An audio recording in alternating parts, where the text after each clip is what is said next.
தெலுங்கு சினிமால முன்னணி ஹீரோஸ்ல ஒருத்தர் தான் நானி. இவருடைய நடிப்புல இந்த மே 1ஆம் தேதி ரிலீஸ் ஆன திரைப்படம் தான் ஹிட் பாகம் 3 திரைப்படம். இந்த படம் ஒரு மிகப்பெரிய வெற்றி படமாக மாறியிருக்கு. அதோட ரொமான்டிக் கதைகள்லயே அதிகமாக நடிச்சுட்டு வந்த நானி, இப்ப கொஞ்சம் மாறுபட்ட கதைகள தேர்ந்தெடுத்து நடிச்சுட்டு இருக்காரு. அந்த வகையில இந்த ஹிட் பாகம் 3 கிட்டத்தட்ட ஒரு அடல்ட் கன்டென்ட் மூவி. அதாவது அடல்ட் கன்டென்ட் அப்படின்னும் பொழுது முழுக்க முழுக்க ரத்தம் தெறிக்க தெறிக்க எடுக்கப்பட்ட ஒரு படம். அதனால நானியுடைய வழக்கமான திரைப்படங்கள காட்டிலும் ரொம்ப வித்தியாசமான ஒரு படமாக இது அமைஞ்சிருந்துச்சு.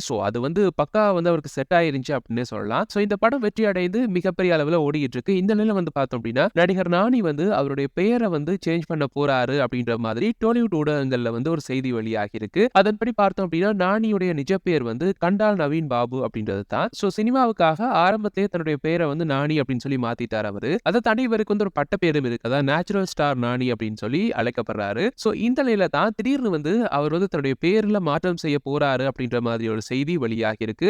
இது உண்மையா இல்ல வதந்தியா அப்படின்றது தெரியல. ஒரு சில செய்திகள் என்ன சொல்லுது அப்படின்னா, இவருடைய இயற்பெயரான கண்டா நவீன் பாபுவை தான் வைக்க போறாரு. இனிமே அந்த பேர் தான் யூஸ் பண்ண போறாரு அப்படின்ற மாதிரி சொல்லப்படுது. ஏன் அப்படின்னா இப்போ ஒரு ஆக்ஷன் ஹீரோவா மாறிட்டாரு. இந்த பேர் சூட் ஆகும் அப்படின்னு நினைக்கிறாரு அப்படின்ற மாதிரி ஒரு தரப்பு சொல்லிக்கிட்டு இருக்காங்க. ஆனா இன்னொரு தரப்பு அவருடைய பேரெல்லாம் அவர் மாத்தல. அவருக்கு இருக்க அந்த நேச்சுரல் ஸ்டார் அப்படின்ற பேரை தூக்க போறாரு. அதை வேணாம் அப்படின்னு முடிவெடுத்துட்டாரு அப்படின்ற மாதிரியும் சொல்லப்படுது. பட் வெயிட் பண்ணி பார்க்கலாம். நானி தரப்புல இருந்து இதை பத்தின விளக்கம் வெளியாகட்டும். இதை பற்றி உங்களுடைய கருத்துக்களை கீழே கமெண்ட்ஸ் வாயிலாக தெரிவிச்சுக்குங்க. மேலும் சினிமா சம்பந்தமாகவும் அதை தாண்டி சீரியல் மற்றும் தொலைக்காட்சி தொடர்பான செய்திகளையும் உடனுக்குடன் பெற்றுக்கொள்ள என்னுடைய பஸ் டாக்ஸ் சேனலை சப்ஸ்கிரைப் பண்ணிட்டு பக்கத்துல பெல் ஐக்கனை கிளிக் பண்ணிடுங்க. தேங்க்யூ.